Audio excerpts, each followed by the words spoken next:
My daily routine. Ang pangit-pangit ko. Kakagising ko lang, pangit na agad. Pero, ganun pa man, marami naman gagawin para ngayong araw na to.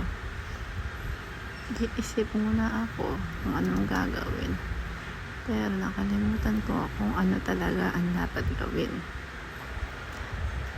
Ganun ulit. Wala pa rin ako naisip, kaya bumabangon na. Plano nang bumangon. At nag-iisip-isip, pinaikot ang ulo, side-side, at nag-isip na naman. Huminga ng malalim kung ano talaga ang gagawin plano ngayon.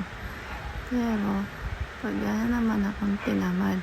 Kaya napaisip ako kung matutulog pa ako o itutuloy ko ang dapat gawin. Kaya nagdesisyon ako na matulog na lang ulit. Salamat, bye-bye!